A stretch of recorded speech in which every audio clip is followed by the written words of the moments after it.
네, 신고입니다. 신고.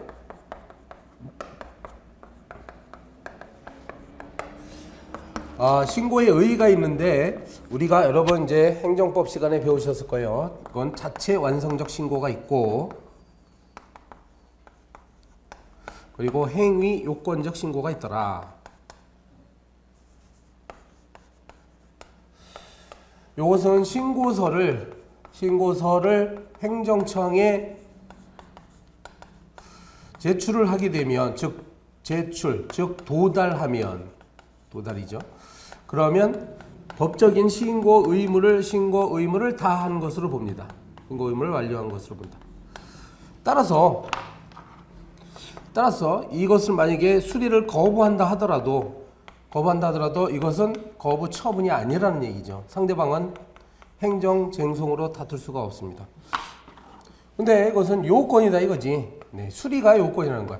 수리를 해야만 이 신고의 법적 효력이 발생합니다. 따라서 수리를 거부한다는 이야기는 거부 처분한 거예요.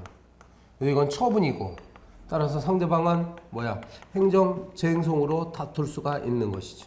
네, 이런 차이점이 있는데 우리 지금 행정 절차법상 신고 절차는 바로 요 자체 완성적 신고에만 규정되어 있습니다.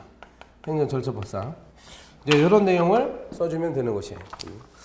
두 번째, 편람. 신고는 우리 국민들이 일생에 걸쳐서 여러 번 합니다. 신고는 많이 하게 되는데 신고라는 절차를 알고 있어야 되잖아. 그럼 미리 알려줘야죠. 행정청은요, 신고에 필요한 필요한 구비서류, 접수기관, 그 밖에 신고에 필요한 사항들을 게시하거나 인터넷에다 게시해도 돼요. 그리고 편람을 갖추어서 누구나 열람할 수 있도록 되어 있습니다. 편람을 갖춰서 열람하도록 한다. 시민에게 미리 알려주라는 얘기야. 3번 신고의 요건.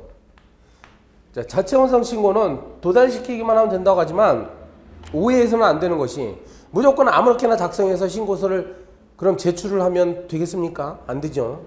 따라서 신고 요건은 기재사항에 흠이 있으면 안 돼요. 기재사항을 모두 갖추고 있어야죠. 어떤 서류가 있으면 여기 이제 쓰라는 내용들이 많단 말이야. 그럼 이런 것들을 다 써야지요. 기재사항을 다 갖추고. 그리고 서류를 다 제출해야 돼요. 서류상에 미비가 돼 있으면 안 됩니다. 그러니까 필요한 구비 서류가 전부 첨부가 돼 있어야 한다. 그리고 기타 법률이 정한 형식적인 요건을 전부 갖추고 있어야 돼요. 이게 형식적 요건을 갖추고 있으면 일단 다 됩니다. 만약에 이런 걸 갖추고 있지 않다. 그럼 어떻게 된다고? 행정청은 보완을 요구해야죠. 보완을 요구해서 어떤 일정한 기간 내에 서류를 제출하라. 필요한 구비 서류를 제출하라. 이런 식으로 요구를 할 수가 있어요. 그럼에도 불구하고 끝내 보완을 안 했죠. 그러면 그때는 이제 서류를 돌려보내야 됩니다. 즉 거부해도 된다. 4번 신고의 효과. 이미 설명했죠. 이건 이제 절차법엔 자체 완성적 신고만 돼 있다. 따라서 일정한 사항을 행정청에다 통지함으로써 신고 의무를 다한 거니까 그냥 법적 효력이 발생해요. 수리를 했다 하더라도 이런 내용을 여기다 다시 쓰면 되겠네요. 수리를 거부했다 하더라도 이것은 법적인 의무가 없기 때문에 쟁송의 대상이 안 됩니다. 그리고 거기 이제 새롭게 신고 필증 이야기가 나오는데 신고 필증을 공무원이 써서 줄 거예요. 당신은 신고했습니다. 그걸 확인서를 써주는데 이거는 단지 행정청에게 일정한 사실을 알렸다라는 사실을 확인해주는 의미밖에 없다 이 말이야. 그 행위 요건적 신고에서 신고 필증은 수리를 했다라는 사실입니다. 수리를 했다는 사실을 알려주는 거예요. 처분성은 어떻다? 수리를 거부했다 하더라도 이건 처분이 아니라는 얘기였죠. 만약에요, 괄호 3번 신고 의무를 위반한 경우의 효과. 신고를 해야만 효력이 발생하는 경우가 있을 수 있어요. 신고를 해야만. 이게 이른바 신고 유보부 금지 사항인데 신고를 한 경우에 신고는 일단 해야 되는 거예요. 여러분 신고를 하라는 의미지 신고하지 않고도 효력이 발생한다는 얘기는 아닙니다. 일단 그래서 신고를 하긴 해야 되는데 안 했을 때 안 하고 무슨 행위를 하면 이거는 위법한 행위지. 따라서 신고하지 않은 거니까 마치 허가받지 않고 행위를 한 거하고 똑같아요. 그러면 형벌의 대상이 될 수도 있습니다. 제재를 받는 거지. 강제 집행의 대상이 되는 거예요. 자, 신고까지 했고요. 그 다음에 행정상 입법 예고 절차.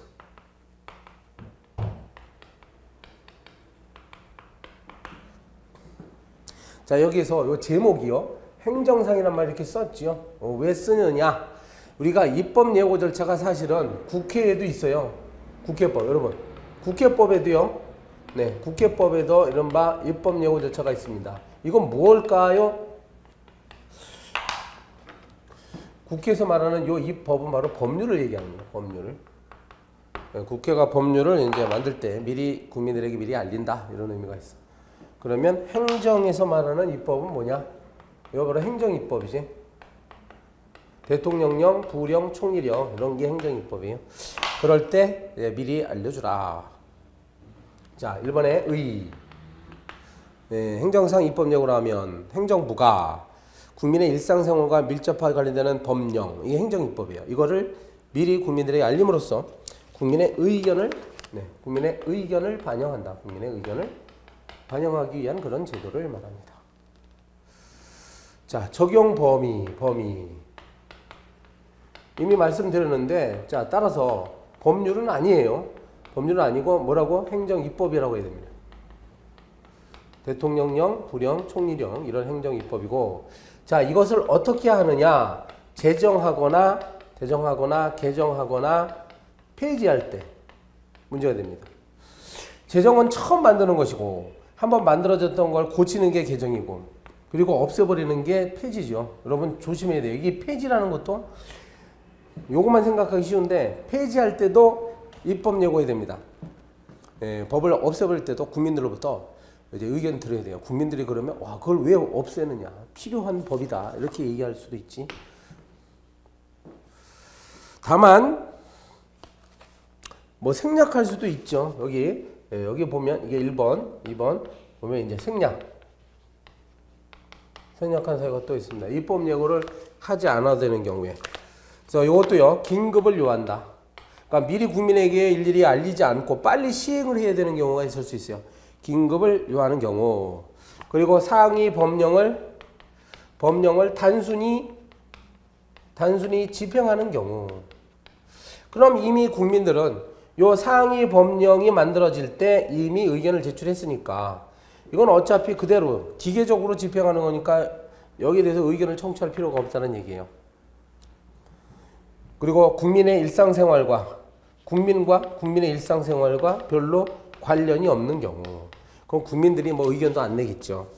그리고 단순한 표현이나 작구를 이렇게 변경하는 경우. 그리고 성질상 예고의 필요가 없거나 곤란하다고 판단하는 경우. 예고함이 공공의 안전이나 공공의 복리를 현저히 해할 우려가 있다. 이런 경우에는 생략합니다. 그리고요, 법제처장은 입법 예고를 하지 아니한 법령안의 심사 요청을 받은 경우에는 입법 예고를 권고하거나 직접 예고할 수 있다. 이게 왜 법제처장 이야기가 나온 거 하니? 시간적 순서가 그래요. 일단 이렇게 하죠. 이 행정입법은 반드시 법제처장이 심의를 거쳐야 됩니다. 법제처가 국무총리 소속인데 여기서 우리 행정입법에는 수백 개, 수천 개의 법령이 있지 않습니까? 그 중에 서로 모순 충돌되는 부분이 발생하면 안 되니까 법제처가 1차적으로 다 심사를 해요. 그래서 다른 법령하고 막 비교해서 잘못된 점이 있는지 살펴보는데 혹시 그 과정에서 이게 행정입법 예고를 해야 되는데 안 했어? 그러면 입법 예고를 하도록 권고할 수 있다는 얘기야. 그리고 뭐 추가되는 경우가 있다 이렇게 나오죠. 행정입법이 한번 만들어졌는데 나중에 국민 생활과 밀접히 관련이 되는 부분이 혹시 추가가 된다. 그럼 그때는 입법 예고를 해야 됩니다. 다시 또 입법 예고를 합니다. 다음에 3번 방법. 그러니까 입법 예고를 하는 방법의 문제인데, 자 입법안의 취지 그리고 주요 내용 또는 이렇게 돼 있죠. 주요 내용 또는 전문. 네. 네. 전문. 이거 무슨 말일까요? 주요 내용 또는 전문. 이렇게 끊어집니다. 취지는 반드시 이제 입법 예고해야 돼요. 취지는 줄거리야, 줄거리. 그러니까 왜 이것을 만드는지, 줄거리. 그리고 주요 내용과 또는 전문인데, 원래는 전문을 전부 국민들이 알려야 되는데, 이건 너무 그 양이 많을 수도 있어요. 그래서 지금 중요한 내용만 해도 됩니다, 사실은. 약간 문제점을 얘기하는 학자들도 있어요. 왜 주요 내용이냐? 원래 전부 밝혀야 되는데. 자, 이러한 것을 어디에다가 공보, 관보, 공보, 인터넷, 신문, 방송을 통하여 널리 공부해야 됩니다. 가능한 한 널리 해서 국민들로부터. 그리고 대통령령 같은 경우는, 특히 대통령령 같은 경우는 국회 소관 상임위원회에다가 제출하도록 돼 있어요. 그리고 관련 기관에다가도, 자, 중앙행정기관, 지자체 뭐 이렇게 관련 기관에다가도 역시 통지를 합니다. 그리고 전자공청회 이야기가 나오죠. 전자공청회. 이거 어디서 배웠죠? 전자공청회. 우리 공청회 할 때 배웠잖아요. 처분 파트에서. 이러한 전자공청회 등을 통해서도 할 수 있습니다. 그리고 열람복사 청구. 네. 열람복사 청구. 네. 요 권리도 주어지고 있고요. 따라야 됩니다. 그리고 기간. 기간 얼마라고 돼 있어요? 기간? 여기다 쓰는데 40일 이상. 40일 이상 해야 되고, 다만 자치법규. 조례죠. 조례 같은 경우는 이제 20일 이상이면 됩니다. 20일 이상. 자, 이렇게 입법력으로 하면 의견이 제출되겠죠. 이제 처리를 합니다. 처리. 누구든지라고 돼 있어. 누구든지 의견을 제출할 수가 있어. 그러니까 이해관계자뿐만이 아니에요. 누구든지 자기하고 직접 관련이 없는 내용이랄지라도 제출할 수 있어. 그러면 누구든지 제출할 수 있도록 편하게 행정청은 미리 그러한 그 의견 접수 기관, 그다음에 기간 그 필요한 사항을 미리 공고를 해야 되겠습니다. 그리고 특별한 사정이 없는 한 이것을 존중해서 처리를 해야 되고요.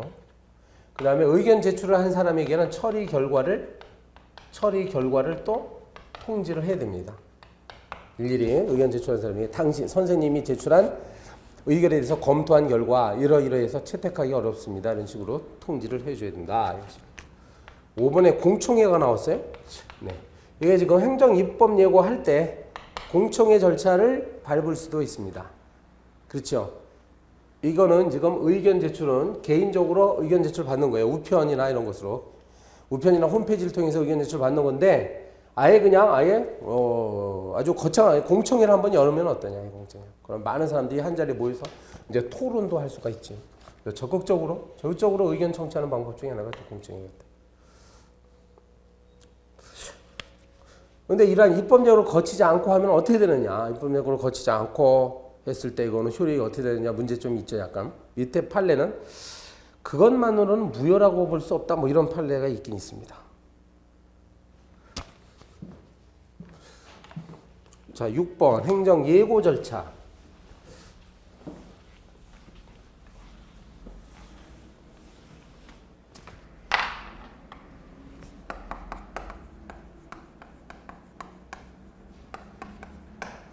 저거는 입법 예고였고 이거는 또 행정 예고예요. 뭔가 국민과 밀접하게 관계 있는 국민과 관련 있는 국민이 관심 가질 만한 어떤 정책이나 제도, 계획 이걸 실시할 때 역시 국민들로부터 널리 의견을 받아서 하는 겁니다. 많은 국민의 권리와 관계가 있는 그런 내용들을 할 때는 국민들로부터 의견을 받는 절차가 행정 예고 절차예요. 적용 범위. 다수의 국민의 권익과 관련되어 있단 말이 무슨 뜻이냐 하면 뭐겠어요? 많은 국민 생활에 큰 영향을 주는 것. 네, 국민 생활에 큰 영향을 주는 그런 경우. 다수인에게 많은 국민의 이해가 상충되는 경우. 그러니까 어떤 이 정책이요. 우선 뭐 약사 집단에게는 유리한데 한의사 집단에게는 불리하다. 이런 식으로 서로 집단 간에 충돌이 되는 경우. 그리고 많은 국민에게 불편이나 부담을 주는 경우. 그 밖에 널리 의견을 수렴할 어떤 필요성이 인정되는 경우. 자, 이런 경우에 정책 제도 계획을 수립하거나 시행하거나 변경하는 경우에 이때는 이를 예고해야 됩니다. 다만 생략 사유도 있어요. 이걸 할 때 다만 예고로 인해서 공공의 안전 또는 복리를 현저히 할 우려가 있다. 그 밖에 예고하기 특별히 곤란한 경우가 있다. 그러면 생략할 수도 있습니다. 그리고요. 요거 있죠? 예. 만약에 이러한 정책이나 제도 계획이 입법 예고 대상인 경우, 아까 우리 배웠던 입법 예고, 이러한 것이 대개의 경우는 입법 예고 대상입니다. 그러니까 법령의 형태로 나타나겠죠. 이게 중요한 것들이기 때문에 대개 대통령령이나 불령의 형태로 나타난 말이야. 그럼 입법 예고의 대상인 경우는 그냥 가름한다. 뭘? 입법 예고로서 행정 예고를 가름합니다. 이 말은 입법 예고만 하면 된다 이거야. 정책이나 여기 해당하는 정책이나 제도일지라도 그냥 입법 예고만 하면 되는 거지 별도로 또 행정 예고를 할 필요는 없습니다.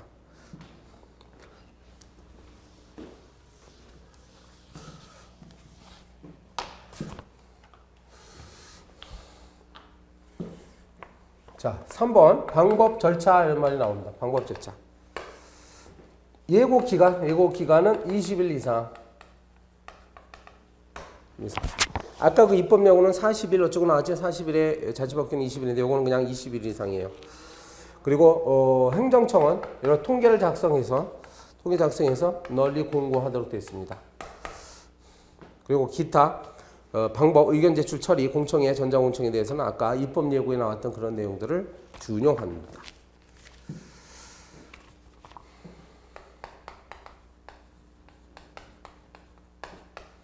자, 행정 지도와 관련돼서 몇 개의 조문이 우리 절차법에 규정되어 있어요. 행정 지도는 여러분 이미 배우셨는데 이건 뭐죠? 행정기관이 국민들에 대해서 널리 무슨 어떤 권고, 권유, 조언 이런 거 하는 거예요. 그렇죠? 여기 책에는 안 쓰는데 이렇게 했으면 좋겠습니다라고 이렇게 넌지시 요청을 하는 것이 행정지도죠. 상대방은 이 행정지도는 상대방의 임의의 협력을 기대하면서 하는 거야. 임의라고 했어. 이거는 이제 명령 내리는 게 아닙니다. 명령이 아니고 이제 국민들이 협조를 하면 다행이고 협조를 안 한다고 해서 뭐 제재를 가하거나 그럴 수는 없어요. 원칙, 행정지도의 원칙 나오는데 원칙. 행정지도는 필요한 경우에만 합니다. 그래서 필요 원칙. 우리 법에도 그래서 필요한 경우 이렇게 표현하고 있어요. 예, 필요한 경우에만 한다. 그러니까 행정지도를 막 남용하면 안 됩니다. 행정지도는 문서로 하는 것도 아니에요. 말로 할 수도 있고 그래서 국민의 권익을 침해할 가능성이 있어요. 잘못하면. 공무원들이 아무리 권고한다 하더라도 말이 권고지 국민들의 입장에서는 이 권고를 거부했을 때 혹시 불이익이 있지 않느냐 이런 걱정거리가 있어. 그래서 억지로 하는 경우도 생깁니다. 따라서 필요한 경우만 해야지 이걸 남용하면 안 되겠어요. 그리고 임의성 원칙 뭐야? 이거는 이미 강요하면 안 된다 이거야. 강요 금지. 그죠? 자발적인 협력에만 맡겨야 돼요. 그리고 불이익 조치 금지 원칙 있죠. 상대방이 행정지도를 따르지 않았다고 해서 여기에 불이익한 어떤 처리를 하면 안 됩니다. 너 한번 맛 좀 봐라 해가지고 괘씸죄로 진짜로 함부로 불이익 처분하면 안 돼. 네. 그리고 3번 행정지도의 방식. 방식은 일단 뭐 명확성의 원칙 나오는데요. 행정지도를 할 때는 상대방에게 그 취지, 그다음에 내용, 그리고 그 신분, 행정지도를 하는 사람의 신분을 밝혀야 됩니다. 신분을 밝혀야 이제 왜 하는지, 행정지도를 왜 하는지, 그리고 그 내용은 무엇인지, 그리고 나는 누군지, 행정지도를 하는 사람. 특히 요거 있죠. 요거를 그래서 행정지도 실명제라고 그러죠. 이름을 밝혀라. 그 다음에 방식이라고 했으니까 문서건 문서로 해도 되고 말로 해도 돼요. 다 가능해요. 근데 만약에 상대방이 말로 했을 때 상대방이 요청을 하면 요청 시 문서로 또 교부를 하도록 돼 있어요.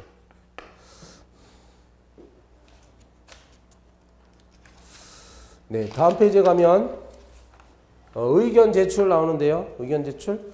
상대방이 그 행정지도의 방식이나 내용에 대해서 뭐라고 의견을 제출할 수 있습니다. 제 생각은 이렇습니다 하고 이렇게 했으면 좋겠습니다라고 의견을 제출할 수 있어요. 그리고 다수인에 대해서 그러니까 여러 사람에게 불특정 다수인에게 공통적으로 하는 경우 다수인에게 공통적인 사항, 공통사항은 미리 또 공표하도록 되어 있습니다.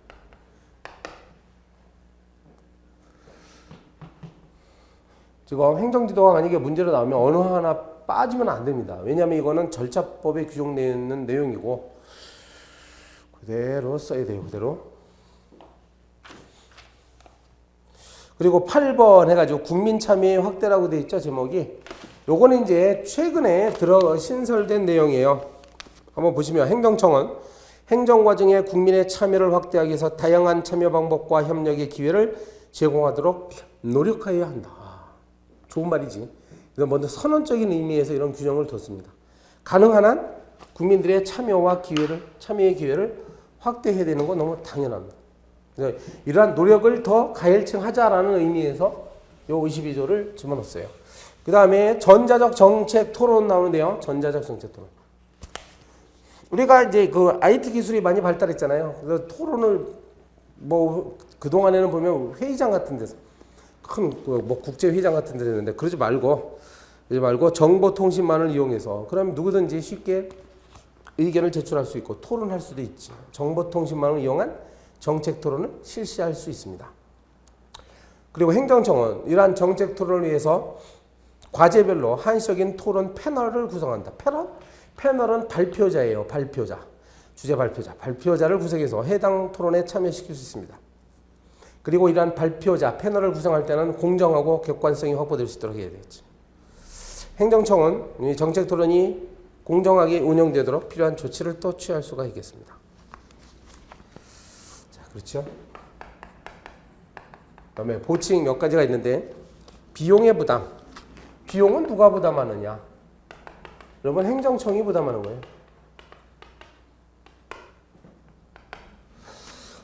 지금 우리 행정절차법이죠. 행정절차법이니까 행정처를 시행하고 있는 행정청이 부담하는 거예요. 이러한 행정정책을 통해서 시민들이 도움을 받긴 해요. 근데 원칙적으로 비용은 행정청이 부담합니다.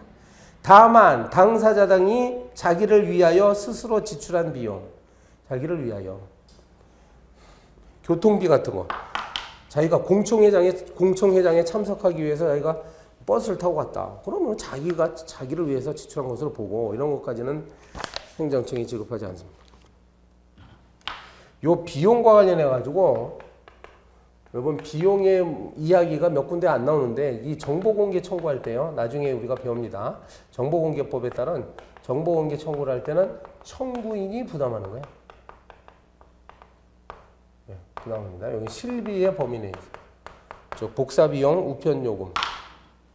그것과 비교하죠? 여기 행정청이. 자, 그 다음에 참고인 등에 대한 비용 지급도 있더라. 참고인이나 감정인. 감정인들이 행정청에 출두해서 가령 우리 배웠잖아요. 청문을 할 때 증거조사하는 과정에서 참고인이나 감정인에게 질문을 할 수 있다라고 했죠. 그럼 이 사람들도 이제 일당을 줘야 된다는 얘기야. 여비야 일당. 그리고 협조 요청. 행정자치부 장관은 이 법의 효율적인 운영을 위해서 노력해야 되고 필요한 경우에는 운영 상황과 실태를 확인할 수 있고 관계 행정청에게 관련 자료의 제출 등 협조를 요청할 수 있습니다.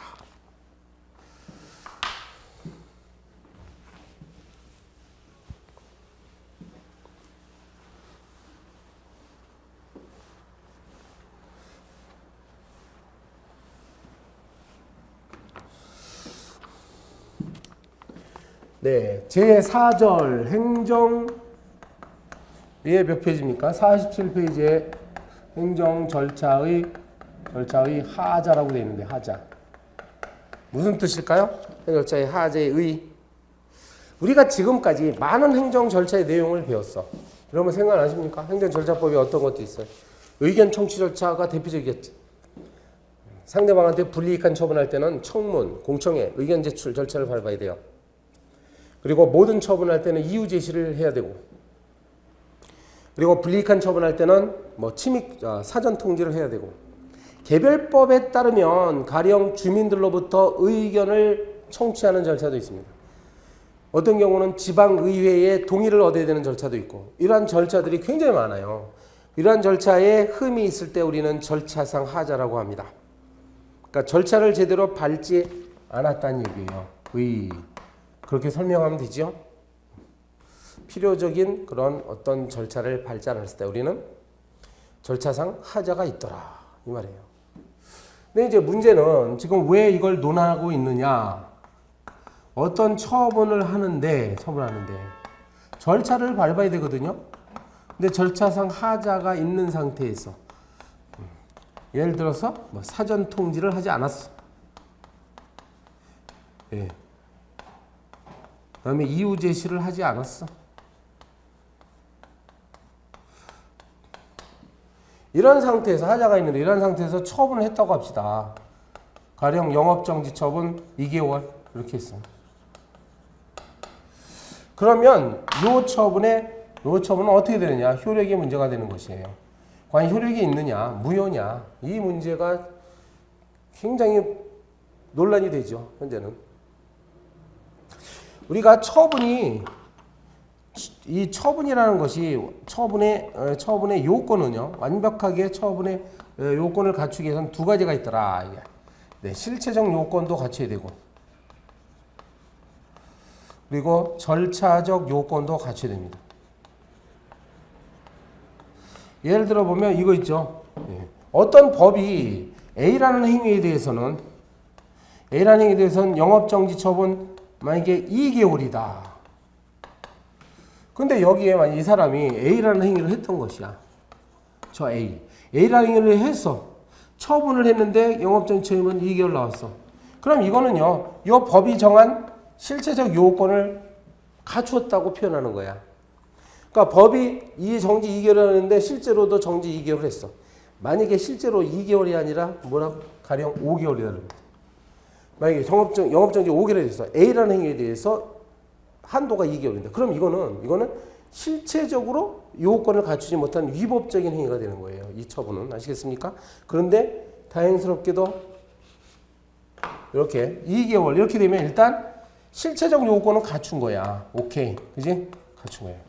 자, 그 다음에 요거. 절차적 요건은 법이 분명히 사전 통지나 이유 제시를 하라고 했는데 이걸 하지 않았죠. 그러면 이러한 상태에서 내린 이 영업정지 2개월은 어떻게 되느냐. 바로 절차적 하자가 있다. 이렇게 표현하는 거라고요. 그럼 어떻게 됩니까? 자, 결론. 그럼 이거는 어떻게 되냐. 이거. 상대방이 이제 행정심판을 제기하겠지. 행정심판이나 이제 행정소송을 제기할 거예요. 그러면 이것이 이제 진행되는 과정에서 어떻게 처리될까요? 이것이. 그러니까 위법한 것으로 되느냐, 아니면 뭐라고? 적법한 것으로 되느냐. 이렇게 되는 거예요. 일단 위법한 겁니다. 여러분, 이제 법률을 위반했기 때문에 위법한 것이에요. 근데 이제 위법한 것인데 과연 이것이 위법한데 처음부터 무효냐, 아니면 취소 사유가 있느냐. 이제 이렇게 논의가 전개되는 거예요. 자, 문제의 소재를 아시겠죠? 왜 우리가 이걸 논하는지 그걸 아셔야 이 파트가 이해가 됩니다. 이런 걸 생각하지 않고 이제 나중에 이게 논술식 시험이기 때문에 2차 시험이 어떤 문제가 나오든지 내가 보기에는 그 케이스 이상 나오면 저런 이 행정절차의 하자라는 항목이 들어갈 가능성이 있어요. 그렇게 유도합니다. 출제자는. 행정절차의 하자. 자, 그럼 본격적으로 하자의 효과가 문제가 됩니다. 이렇게 하자가 있을 때 어떻게 될 거냐. 이제 이걸 본격적으로 논하는 거야. 우리 학설의 입장은 무엇이고 판례의 입장은 무엇이냐. 첫 번째 명문의 규정이 있으면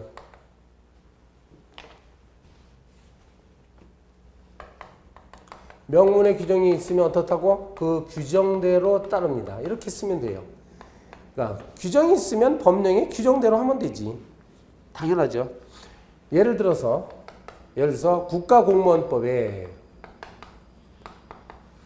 공무원법상 징계를 할 때 징계 시 의견을 진술하도록 돼 있어.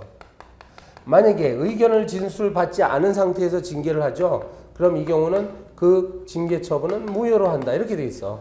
무효로 한다. 그럼 명문 규정이 있는 거지. 무효예요. 처음부터 효력이 없다 이 말이야. 그럼 공명력도 발생하지 않습니다. 상대방은 그러면 무효등 확인 심판을 제기하거나 무효등 확인 소송을 제기하면 될 거예요. 문제는 명문 규정이 없을 때가 문제가 되겠죠. 없을 때. 그러면 규정이 없으니까 여기서만 얘기해. 규정이 없으니까 이건 그냥 유효냐? 그게 아니란 얘기야. 규정이 있으니까 유효가 아니라 이때는 이제 위법 사유라고 해야 됩니다. 비록 명문의 규정이 없다 하더라도 일단 법률이 정한 절차를 위반했으니까 위법이라고 해야 돼요. 그래서 첫째로 요것도요 이제 나눠봐야 되는데 이렇게 나눕니다. 가는 이제 재량행위인 경우, 그리고 나는 귀속행위인 경우. 여러분 재량행위라는 이야기는 이렇게 그 어떤 이익을 형량해서 공익과 사익 또는 사익, 공익 이런 것들을 비교한 다음에 처리를 할지 어떨지를 결정하는 거죠. 재량행위인 경우 대표적인 게 이제 과징금 같은 거야. 과징금을 부과하는 건 재량행위라는 것이 우리의 대부분 판례입니다. 이런 거예요. 무슨 법을 위반했을 때 이 사람을 과징금을 부과할 거냐 아니면 영업정지처분을 내릴 거냐. 과징금을 부과하더라도 100만 원으로 할 것이냐 200만 원으로 할 것이냐. 이거는 행정청의 재량이라고 봐요. 근데 이런 과징금을 부과할 때 절차를 위반했어. 사전 통지 안 하고. 자, 그랬을 때 이건 너무나 당연히 이거는 이제 취소 사유가 위법하고 이런 경우에는 어떻다고? 위법하고 그 다음에 취소 사유입니다. 취소 사유. 여기에 대해서는 학설이나 판례가 다르지 않습니다. 재량행위인 경우는요, 일단 취소시킨 다음에 다시 검토하도록 하는 거야. 다시 검토하면 처음에는 과징금이 500만 원짜리였는데 혹시 300만 원으로 줄어들 가능성도 있습니다. 아니면 아예 과징금 부과 처분은 너무 재량권 남용이다 해서 부과 처분 자체가 없어질 가능성도 있어. 왜냐하면 재량행위 때문에 그래요. 재량행위는 결과가 달라질 수 있다 이렇게 아세요. 근데 기속행위가 문제인데 기속행위란 건 뭔가 하니 어떤 A라는 법이 있으면 여기 말이죠. 이러한 행위에 대해서는 영업정지 2월 정지 처분이고 그 다음에 이런 세모라는 이러한 행위에 대해서는 3월 영업정지다. 이렇게 아예 그냥 딱 명시되어 있는 게 기속행위죠. 그러면 만약에 누가 이러한 동그라미에 해당하는 행위를 해서 정지처분을 받았지만 절차 위반이었어. 절차 위반이라는 이유로 취소를 하게 되면 이제 다시 하겠죠. 취소를 당하면 이 처분을 행정청이 다시 하는데 다시 하는 행정청이 결국은 달라집니까? 기속행위는 반드시 2월 정지 처분 내리라고 돼 있으니까 만약에 행정청이 절차 위반으로 이 처분을 취소당한 후에 다시 처분을 하더라도 어차피 똑같은 2월 정지 처분이 나오지 않느냐 이거야. 그러니까 결과가 달라지지 않기 때문에 여기 논란이 좀 있어요. 따라서 여긴 견해가 적극설, 소극설 이렇게 갈립니다. 즉 취소 사유냐 이거지. 적극설이란 말은 취소시켜야 된다고 봐요. 기속행위에 절차상 하자가 있으면 재량행위와 똑같이 재량행위 뭐라고? 취소 사유를 했죠. 그러면 기속행위도 역시 취소 사유를 봅니다. 적극설이에요. 요거는 소극설은. 기속행위 경우는 취소 사유가 아니다 이거지. 그냥 유효하다 이렇게 보는 거예요. 소극설은 왜 그럴까요? 행정 경제죠. 행정 경제적 측면에서 불필요하게 반복할 필요가 없다. 어차피 똑같은 처분이 나오는데. 절차상 절차라는 것은 행정 목적을 달성하기 위한 수단에 불과하지 않느냐. 이 소극설은 절차상 하자를 그다지 그렇게 중요한 하자로 보지 않는 것 같아요. 근데 적극설 같은 경우는 절차가 오늘날 현대 행정에 있어서 절차라는 건 굉장히 중요하지 않습니까? 절차의 중요성을 얘기하고 있는 것이고, 그 다음에 만약에 이걸 취소시킨 다음에 다시 처분을 하게 되면 혹시 다른 처분이 나올 가능성도 있다 이게야.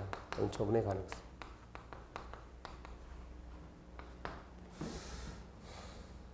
따라서 일단 취소시켜요. 취소시키고 그래서 다시 할 때 혹시 다른 처분이 나올 수도 있습니다. 판례는 이거 적극설을 취해요. 판례. 대법원은 절차의 중요성을 강조하는 이 판례 입장은 바로 정리하면 이거죠. 판례는 재량행위건 기속행위건. 재량행위건 기속행위건에 여기에 절차상 하자가 있을 때는 위법한 것이 되고, 그리고 위법의 정도는 뭐야? 취소 사유로 봅니다. 그러니까 무효 사유는 아니고 대개의 경우 취소 사유에 그치는 것으로 봐요. 여기 다 우리가 오늘 공부한 것들 다 연결되는데 이게 취소 사유에 그치는 거기 때문에 하자의 치유도 또 가능해집니다. 그리고 취소에 그침으로 이것이 취소가 되기 전까지는 공정력이 있기 마련이에요. 그리고 이제 불가증력도 발생하지. 이 말은 일정한 시간이 지나면 더 이상 이걸 다툴 수가 없게 됩니다.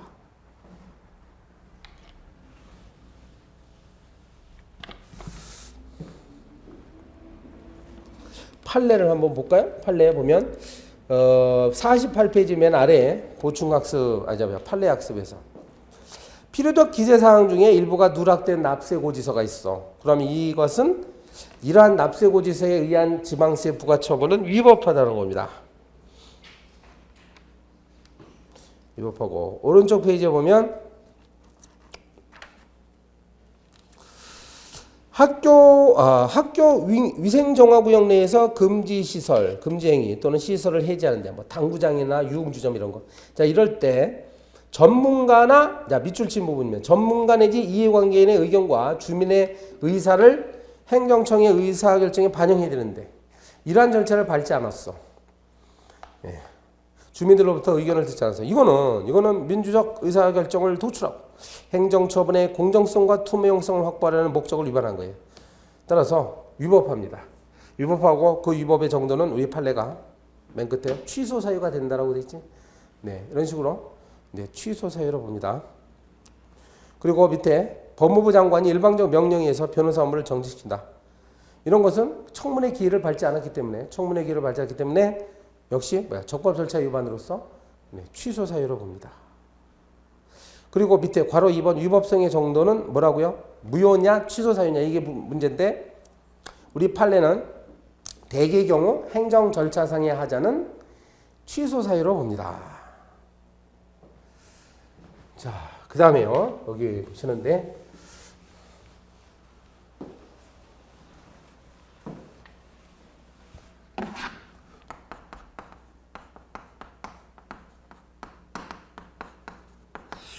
여기서 참고 말씀드릴까요? 2013년에 그러니까 1회 행정사 시험이죠. 1회 시험에 40점 차이로 40점 문제로 이런 게 나왔죠. 뭐 건축 허가 이렇게 건축 허가를 받았는데 건폐율인가 용적률을 일부분 위반했어. 여기 건폐율을 위반했어요. 그럴 때 이 부분을 이제 시정하라. 철거를 해야죠. 부분적으로 철거를 해야 되는데. 이렇게 철거 명령을 내렸을 때 철거 명령이 갖춰야 될 요건들을 철거 명령의 요건, 적법 요건들을 써라. 이거 이제 40점에서 나왔단 말이야. 그러면 우리가 지금 배우고 있는 것들을 모든 지식을 총동원해서 철거 명령이 뭐냐 이거지. 이게 이제 침입적 처분이죠. 그러면 침입적 처분인 경우에 어떤 조치를 취해야 되냐를 우리 배웠단 말이야. 그런 것들을 생각나는 대로 쭉 써야 돼요. 이유 제시를 하고 청문 전체를 밟아야 되고 의견 사전 통지를 되고 이런 것들을 써야 되죠. 이런 식으로 문제가 나옵니다. 만약에 이걸 적법 요건을 하나라도 갖추지 않으면 우리는 그게 뭐라고? 하자 있는 행위가 되고 그럼 나중에라도 이것을 하자를 치유할 수 있느냐의 문제입니다. 여러분 하자의 치유는 배웠죠? 지금 앞에서 배웠습니다. 하자의 치유. 하자의 치유는 여기 하자가 있었는데 나중에 이것을 보완을 함으로써 할 수 있느냐. 여러 번 했기 때문에 여기 이제 정리를 하면 하자의 치유의 대상. 다시 가능성. 가능성의 여부는 원칙적으로 뭐라고 하면 돼요? 원칙적으로 부정된다라고 이렇게 하면 됩니다. 부정된다. 근데 예외적으로 허용될 수 있어요. 어느 경우에 무용한 반복을 방지하고 그리고 국민의 권익을 침해하지 않는 그런 범위 내에서만 한다. 또 시기적으로는 상대방이 행정쟁송을 제기하기 전까지만. 있죠? 대상은 취소냐 무효냐를 논할 때는 취소 사유 있는 행정행위만 치유가 가능하고 그리고 대상은 절차상 또는 형식상 하자인 경우만 가능합니다. 따라서 주체나 내용 측면에서 하자가 있는 경우는 하자의 치유가 안 돼요. 시험 문제 아주 중요한 거죠. 하자의 치유라는 항목이 들어가는 문제가 많이 나옵니다. 그럴 때 여러분 줄줄줄줄 계속 이렇게 써 나갈 수 있어야 돼요.